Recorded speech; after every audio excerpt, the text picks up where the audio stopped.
Hey everybody, thanks for watching. I'm Lawrence Presman, the Prez. This is the NFL Presidential Address, the last one of the year. Wild card weekend in front of us. Ralph Michaels joining. And one thing I promise, it won't be an hour-long show. Hey Ralph, what's up, brother? How are you, my friend? Hey Prez, great 2019. Appreciate you having me on the board for the presidential address and looking towards an even better 2020. Yeah, dude, you know what? We're going to do this right through the Super Bowl. So, obviously some of our picks will get away from us because, it's tough to sell picks when there's two games and we're giving out opinions. But that's what we're doing, and it's a pleasure to do it with you, dude. We're going to start the show with some trends and angles. I'm sure you've got a lot for us coming into Wild Card Weekend. And then we're going to take apart every game on the board. We also have some promotions for everybody, but before we get into that, in case you guys don't get to the end of the show, tonight is New Year's. If you're watching it on Tuesday, please be safe. No drinking and driving. Edibles and driving, I'm somewhat okay with if you pace yourself, but alcohol and driving, do not mix. Ralph, you got anything planned tonight, bro? No, Prez, I am one that, when the New York, being in Vegas, when the New York New Year's comes on, I'm usually at home ready to go to bed. So I watch that. Vegas, everyone heads to the Strip and watches the fireworks. I've been here 3 years now and I've never done that. So not interested in standing outside to watch some fireworks when it's freezing cold out here. Yeah, it must be like minus 20. I don't understand fireworks, Ralph. Why don't people just throw money in the air and burn them? Well, that'd be great too. I might go down for that if people are throwing hundreds off the tops what's of the the difference hotel rooms. between that and fireworks? I mean, you literally just throw a bunch of money at the fireworks, then you burn them in the air. Prez, it's entertainment. It's excitement. I have no problems with fireworks. I just am not going to go park my car, walk 2 miles, stand in crowds where I can't go to a bathroom, and then watch fireworks. Okay, fair enough. It depends. This show brought to you by Depends. Ralph, I went 4-1 on Sunday. Had a great day. My only loser was Seattle, and, well, we saw how that game ended. It was really close. Full-on brain cramp on that second down. I cannot believe they got a delay of game penalty. It cost Green Bay the number 1 seed, New Orleans a bye, and, Seattle a home game. And there was really no excuse for it whatsoever. I mean, you're a well-coached team, a veteran team. You have a veteran quarterback who's been to 2 Super Bowls. I don't understand how that happened. Yeah, you just felt the vibe when the Beast came in. I mean, there was so much anticipation that, I was going back and forth. So I wasn't just solidly watching that game. I was watching some hoops games as well.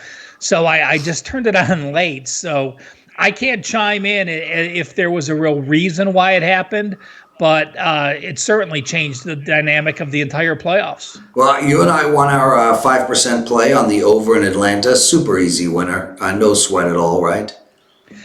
Yeah, well, we lose enough games like that. So to win one with a pick 6 in overtime, we're happy to take. It's not though as if it was the gift. 3 field goals and the game would have been well over at that point. Yes, it's a backdoor last second overtime pick 6, but it's not as though we had the wrong play and we won. Fortunately, I think we just had the right side that struggled to get there and then ended up getting there in the end.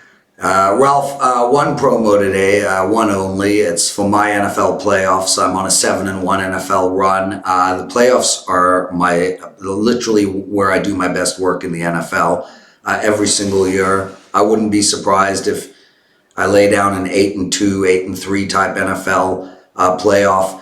I took $100 off of my package. It's $119. You can get that at WagerTalk.com. Use the promo code PREZNFL. 119. Okay, dude, let's get into it. Trends first. I don't have that many, Prez. I reached out to Ed Meyer, of course, who I use some of the databases, and he's going to be helping me out find some more. So follow me on Twitter at CalSportsLV, and I'll be having some more. I did go and look, from our friends at the Gold Sheet, who now not only are friends, but are friends and family. They remind us that home dogs in this wild card round are 15-6-2. That we'll be talking about more when we talk about Seattle and Philadelphia. I did look up teams that lost the same season and are now playing a playoff team in revenge. Yep. They've gone 10-7-3 against the spread since 2011. And if those teams lost at home and are playing again, they've gone 12-7-3, going back even further, 63%. Teams off a home loss. What happens if you lose your last game? There's a couple teams that lost their last game. 0-3 in 2017, but 7-7 the last 14. Right. And wild card home teams are 15-4 the last 29 games. But did you go back and look, Prez? In the last 2 years, the visitor is 7-0-1 in wild card round the last 2 years. Yeah. So and in the wild card round, 11-21, so 34% to the over, 65% to the under the last 30 wild card games. Yeah, so Ralph, you know me, dude. I don't really pay attention to that stuff. I think it's all great, and I think it's good to use to keep yourself off of bets. I never use it when looking to make bets, and it's probably why I jumped on the against New England bandwagon earlier than a lot of other people did. Yeah. By the way, do you have something to say to me, Ralph? Do I have something to say? Yeah. Well, anything, Ralph? Happy birthday. Mm-mm-mm. The one thing I would say is it's Tuesday, December 31st. And for those that go to WagerTalk before midnight tonight, can get you for $2. So I'll mention it since you're not. Yeah, that's not it either, Ralph. No. Then I'm confused, Prez. Yeah, Prez gave out Miami on the money line, Ralph. Yeah, I saw on Twitter you got some love for that. Yeah, and not only that, but I told you I would be betting Miami on the money line, and that was the call of the year. Well, I went to WagerTalk, and I didn't see it loaded in there as a money line play, so I don't know if it officially counts or not. It does in my bank account, and it does for our listeners. Look, we get thousands of listeners every week, and not thousands are buying my plays every week. They all heard I gave out Miami on the money line, and, that was a beautiful plus 800 cash for me. Yes, it was. Dude, I want to give... Prez, yeah. Congrats on Miami on the money line, line, dude. Thanks, bro. You are the best, Prez. You're so loving today. Listen, I don't know the exact statistic. You should check into it and tweet it out. But wild card week, ignore the lines. You win, you cover. It's about 80%. The NFL, the games between sixes are that much. So really, it's the same that happens, but you just have that extra intensity in the wild card game. So completely agree with that. You're not handicapping motivation at all. And not that motivation is always a factor, but, there's many times where a team's up 2 touchdowns and they start playing that prevent defense and they let someone come down and score. That doesn't happen in wild card games. You're not going into that prevent defense. You're playing legitimately for the entire 60-minute period. He's Ralph Michaels. I'm the Prez. You're watching the NFL Presidential Address. A reminder to everyone, we'll be doing this right through to the Super Bowl. Our Super Bowl show will be big. We'll have a bunch more people on. We're going to put together a hell of a Super Bowl show, but we have a month to worry about that. Ralph, Buffalo and Houston. Let me start. I've been riding Buffalo for weeks now. I've been telling you what a great team they are. But it's all about matchups, Ralph, and I don't think they match up well against Houston in this game. I recognize that they have a good front four, and Shaq Lawson is killing it, and they're Hughes, and they're getting to the quarterback, and I understand that that's Houston's weakness. Deshaun Watson has not done well when pressured. It just doesn't really matter to me. I'm looking at a -2.5 here. maybe a minus 135 money line bet on Houston. And the problem I'm having here is the teams, they match up well against each other, except one team can score and the other team struggles to score. And I grant you that Buffalo's got a really good defense. They're not going to be able to keep Houston completely off of the scoreboard. I think we're going to get Houston into the 20s in this game, and I don't think Buffalo will be able to follow suit. Furthermore, if Houston gets up by 10 points early, it's going to be a real tough day for Buffalo coming back. I think Buffalo is a really good team, an up-and-coming team, and a team to watch in the years to come. I think Josh Allen is going to be a big-time quarterback. I don't think they're going to get it done this weekend. Well, I agree with that sentiment. Excuse me. Excuse me, guys. Josh Allen, second-year player, hasn't been to the playoffs. Bills have only been in the playoffs once in, 20 years, and that was 2 years ago when they went to Jacksonville and only scored 3 points, lost 10-3. And I think there is something for a quarterback to be able to handle this situation. He went on the road, they beat Pittsburgh. That Pittsburgh team had no offense. He went on the road, beat Miami, so what? And he went on the road and beat Tennessee. Well, that was a good game, but they only scored 14 points. So I'm in a complete agreement with you. I like the under in the game. Yeah, I do too. I just think that Houston has too much offense. Fuller looks like he's going to play now. And while I haven't heard of the update on J.J. Watt, but if he comes, it's just an added bonus. Right now it's about 50-50 still. And the under has been bet up. I mean, it came out at 41. It's now 43. And I don't see where 43 points are coming from. So I'm with you, my friend. I like under the total, and I like the home favorite here. We agree on that. Tennessee and New England. I don't even need to tell you where I'm going, Ralph. Go ahead. Well, I sort of agree with you as well. Tom Brady in the last 11 games. Last 11, Prez. That's a big number. That's not a small number, Ralph. How many times has he topped a 97 quarterback rating the last 11 games? Well, you know what? I didn't know where you were going with this, but I thought you were going to tell me he had the lowest quarterback rating in history of football over an 11-game period, and I would have been, that sounds about right. So now back to my question. 0 times. How many games with a quarterback rating over 97? 0. He's had 1. So Cincinnati.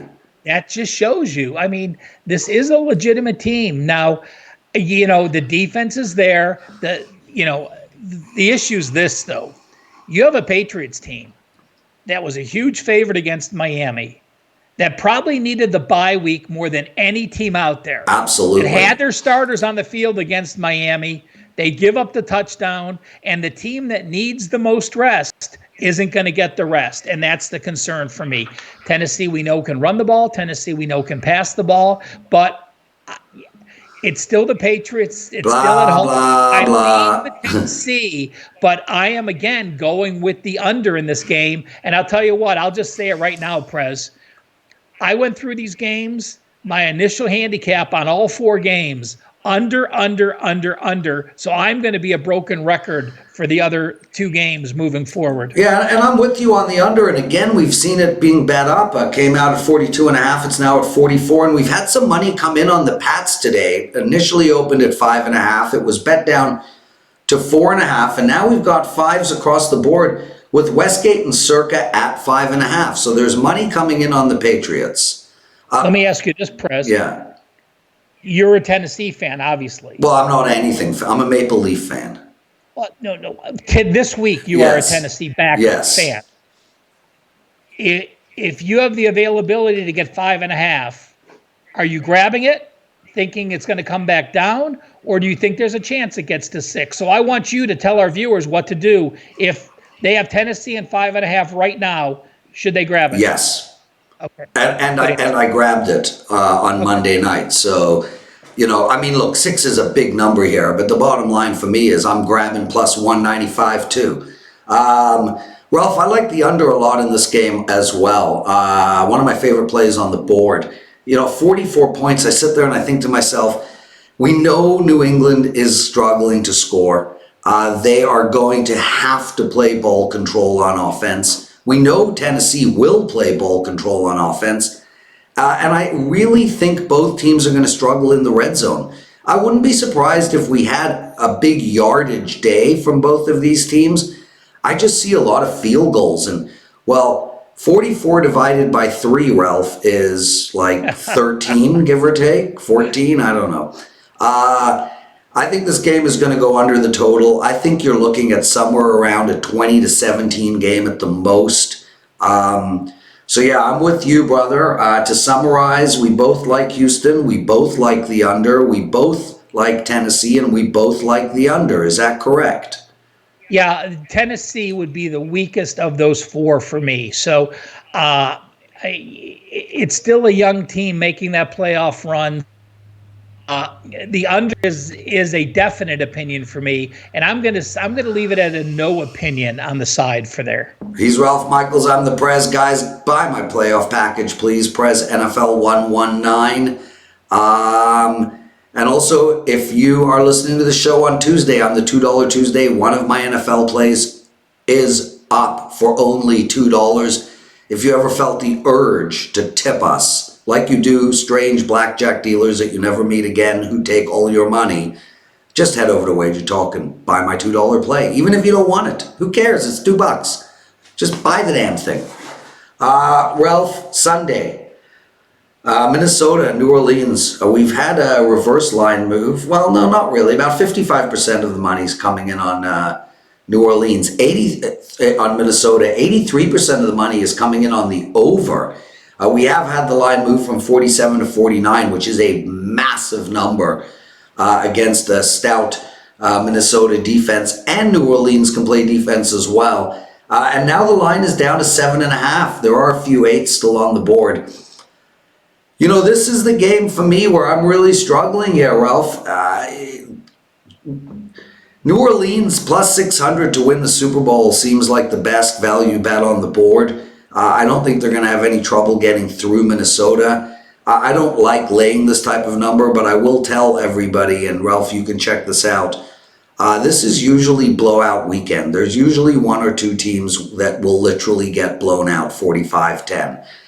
If it's going to happen, it's going to happen in this football game. I like New Orleans. I don't know if I'm going to get to the window yet. Well, we have to remind people that in the playoffs in 2017, it was that touchdown play that led Minnesota to 29-24 I was at the airport about to board, and I watched that play in the sports bar at the airport. I'll never forget it. Yeah, it was an eye-opener. I like the Saints. I don't know if I'm getting to the window. I already told you I like the under. I think the Saints defense is really underrated. I mean, they hold opponents to 4.2 yards per carry. We talk about the Minnesota Vikings front. Minnesota allows more yards and allows 4.3 yards per carry. We talk about pass completions. New Orleans allows 61%. Minnesota's allowing 65%. And the difference is, you look at Minnesota on the road, we know that when Kirk Cousins can't make the same calls he does at his home, when the play action's not working, Dalvin Cook looks to be back. But this offense has just been exposed for what it is. Even going back, the Washington game, which is game number 7, and they were 7-2.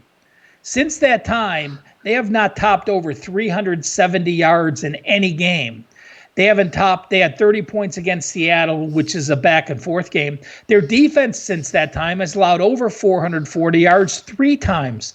I think this is that blowout game. Yeah. I really do. If there's one game where, granted it's the highest line and it's the cheap way out, but, Kamara, Cook, you might give the edge to Cook. I don't know that. Breeze, Cousins, no question. Michael Thomas and Kamara, you add Kamara's passing yards in, he's better than Cook. The defense to me is the Saints actually have the better defense.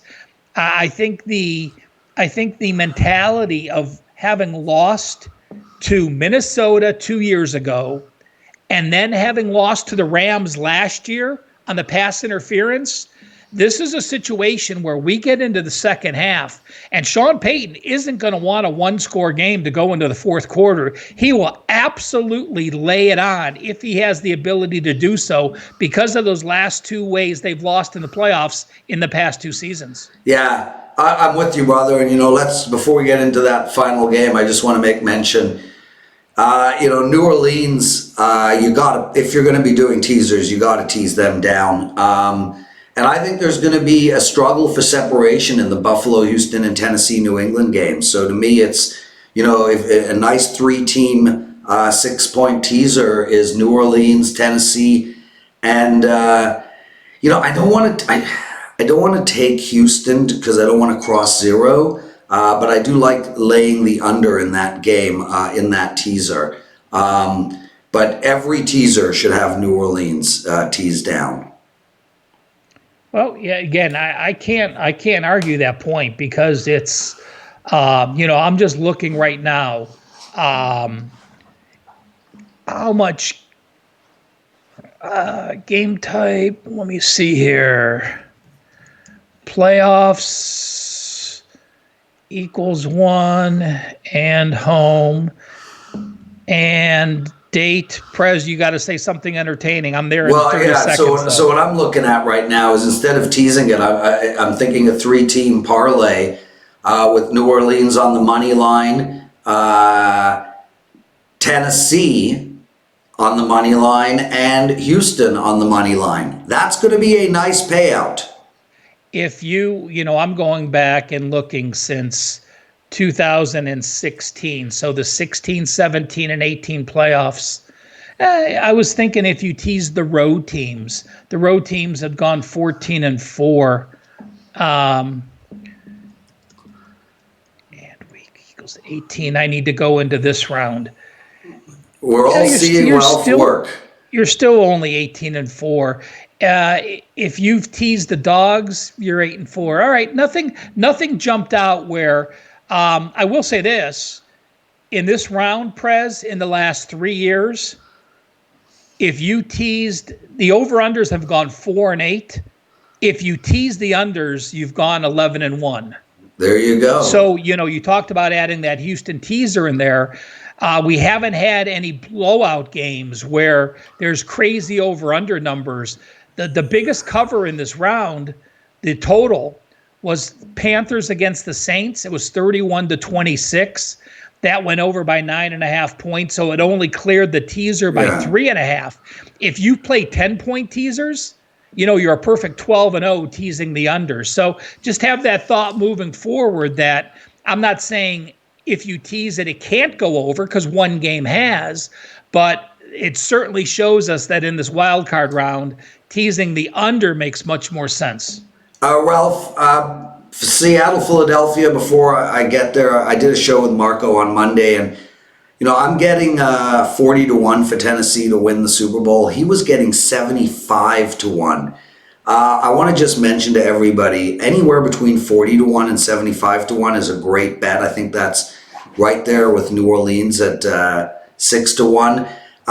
This Tennessee team is scary, Ralph, and if they beat New England, they're going to play against Baltimore. And I'll tell you what, if I were Baltimore, they would be the only team I wouldn't want to play against. Kansas City, they're not going to go into Baltimore in shitty weather and air the ball out with that offense that they have. They will struggle. New England will struggle regardless because they're New England right now. And Buffalo won't be able to keep up point-wise against Baltimore. But Tennessee, Ralph, Tennessee with their running game and Ryan Tannehill, highest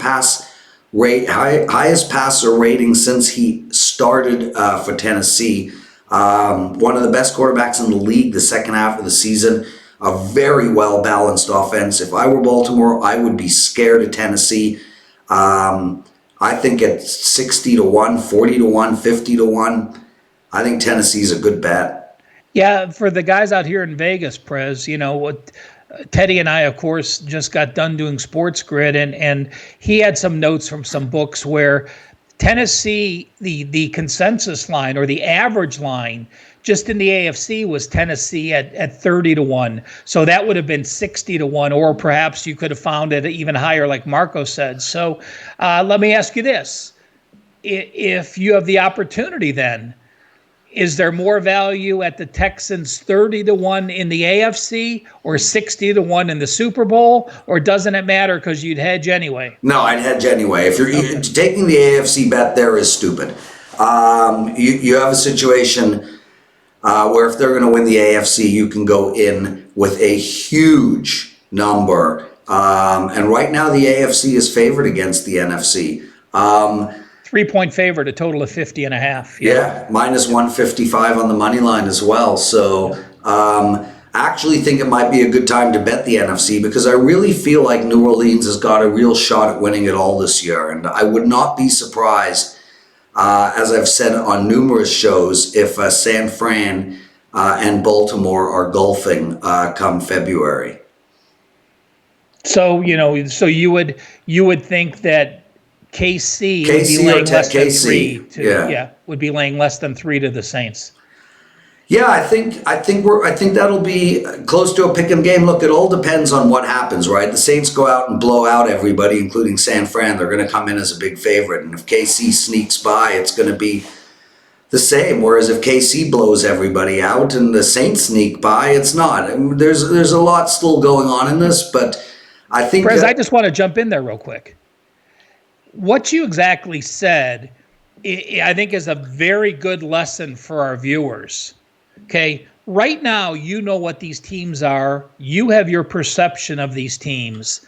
Take a minute, jot down the lines you think these will be, because the perfect example is the national championship in college. I think Clemson should be favored over LSU.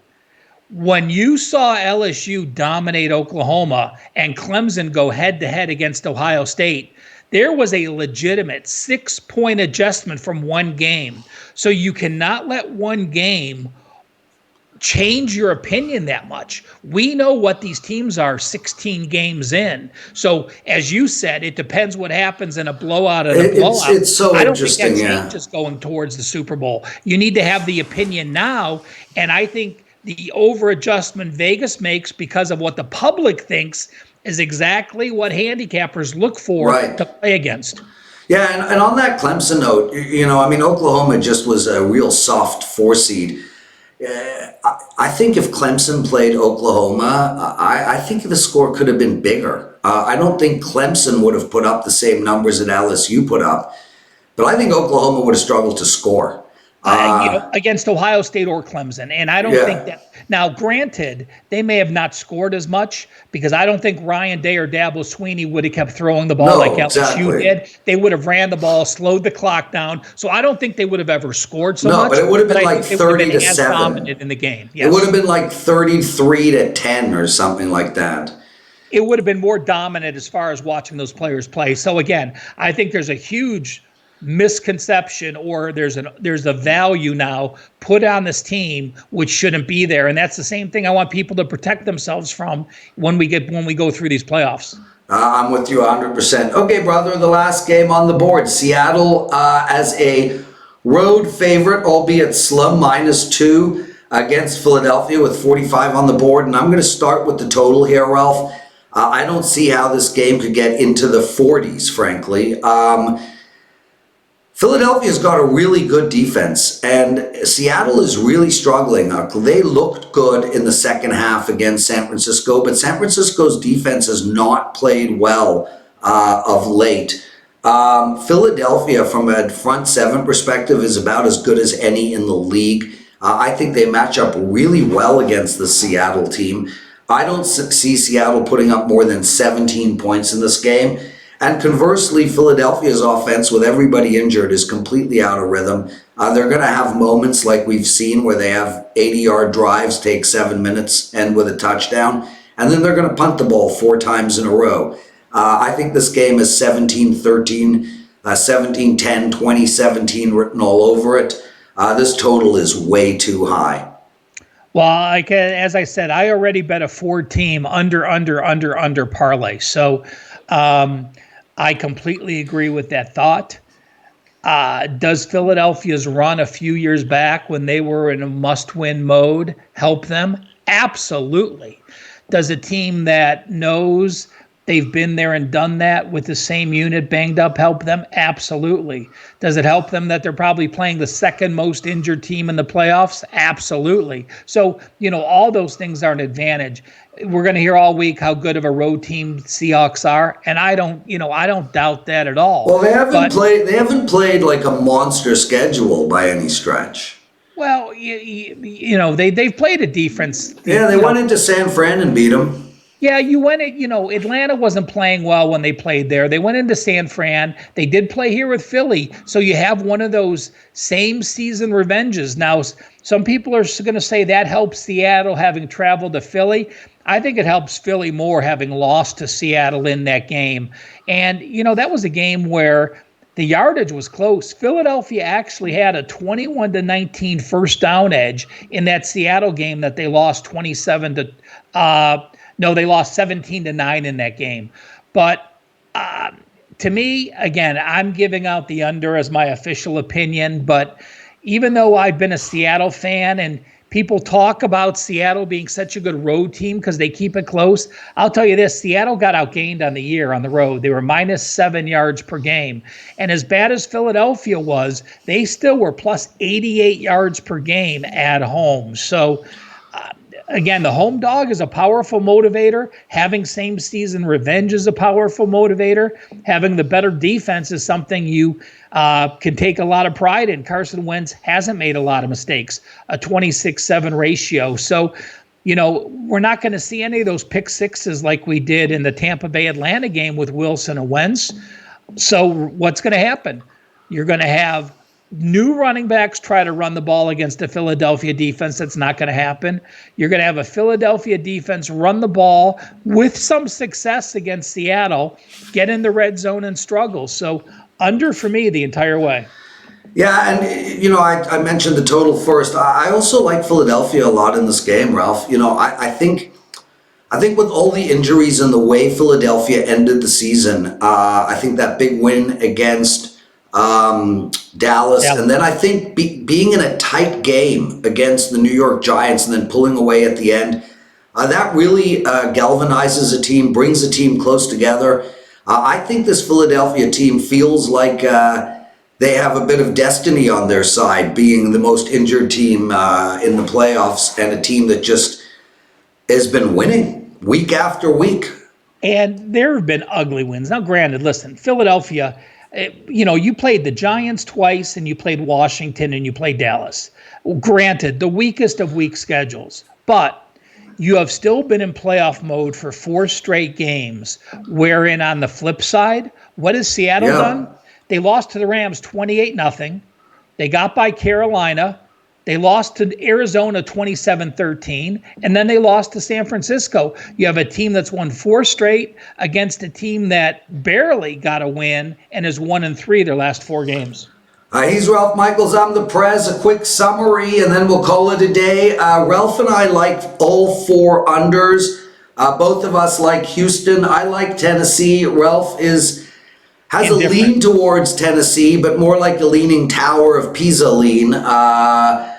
We both like New Orleans a little, and we both lean towards Philadelphia. Is that correct? That is. Again, if you're going to get any of my plays, it's going to be an under this week. I can tell you that I won't be on any side play this week. I have 3 bets up. You can find them at WagerTalk.com, and I have a 5% play as well on a 4-1 run in those. Ralph, real pleasure, my brother.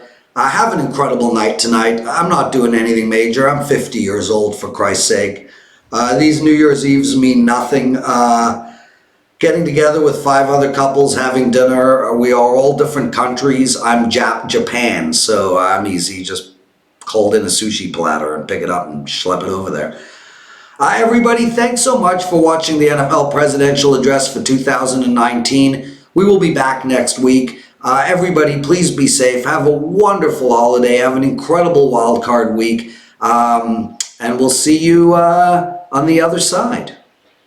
Hey, New Year's Day bowl games, absolutely awesome. Again, safe travels to everyone. Be very safe. As you said, Prez, don't drink and drive. Call an Uber, call a Lyft. Don't be silly.